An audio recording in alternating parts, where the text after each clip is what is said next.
எல்லோருக்கும் வணக்கம். விவேகானந்தரின் பொன்மொழி உடனே பார்க்கலாம். இந்த பொன்மொழி நீங்கள் பல இடங்களில் கிடைக்காது. செயற்கையை நுண்ணறிவினை உபயோகப்படுத்தி அவருடைய புத்தகங்களை படிக்க சொல்லி ஒரு நல்ல பொன்மொழியினை தேடித்தர சொன்னேன். அப்படி வந்த பொன்மொழி தான் இது. இதை கொஞ்சம் புரிந்து கொள்வதற்கு கடினமாக இருப்பது போல் தெரிகிறது. என்ன என்று படிக்கிறேன். அதை கொஞ்சம் விளக்கமாக பார்க்கலாம். எவரி தாட் வி திங்க், ஒவ்வொரு எண்ணங்களும், நமது ஒவ்வொரு எண்ணங்களும். எவரி டீட் வி டூ, நாம் செய்யும் ஒவ்வொரு செயலும். நாம் எண்ணம் ஒவ்வொரு எண்ணமும், நாம் செய்யும் ஒவ்வொரு செயலும். After a certain time goes into a form of seed. நாம் செய்யும் ஒவ்வொரு எண்ணமும் ஒவ்வொரு செயலும் ஒரு விதையாக மாறுகிறது. நம் உள்ளத்துள்ளே ஒரு விதையாக மாறுகிறது. மேலும் சொல்கிறார், and lives in the fine body in the potential form. நமது உள்ளத்திலே அது இருக்கின்றன. நாம் செய்யும் ஒவ்வொரு செயலும் ஒவ்வொரு எண்ணமும் நமக்கு உள்ளத்தினுள்ளே அது பதிந்து இருக்கிறது.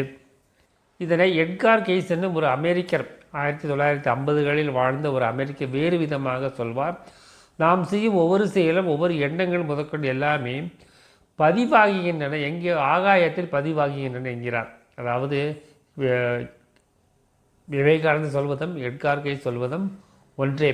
விவேகானந்தர் என்ன சொல்கிறார்? அவைகள் நமது உள்ளத்தில் பதிவாகி இருக்கின்றன என்கிறார். நமது மனதில் பதிவாகின்றன.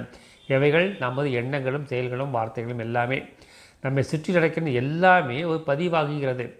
எட்கார் கெய்ஸ் அவர்களும் அதைத்தான் சொல்கிறார். நம்மை சுற்றி நடக்கும் எல்லாமும் நாமும் நமது எண்ணங்கள் செயல்கள் எல்லாமே பதிவாகின்றன. அந்த பதிவினை எப்பொழுது வேண்டுமென்றாலும் நாம் திறந்து படித்து பார்க்க முடியும். அப்படிப்பட்ட திறமையை கொண்டவர் தான் எட்கார் கெய்ஸ் அவர்கள். அவரிடம் 40,000 ஆண்டுகளுக்கு பின்னோக்கி சென்று எந்த நேரத்தில் எந்த ஊரில் யாருக்கு என்ன நடந்தது என்பதை தெளிவாக கூறும் திறமையுள்ளவர். இதையே தான் விவேகானந்தர் வேறு விதமாக கூறுகிறார். நமது எண்ணங்களும் செயல்களும் நமது மனதில் பதிவாகுகின்றன என்கிறார் விவேகானந்தர் அவர்கள்.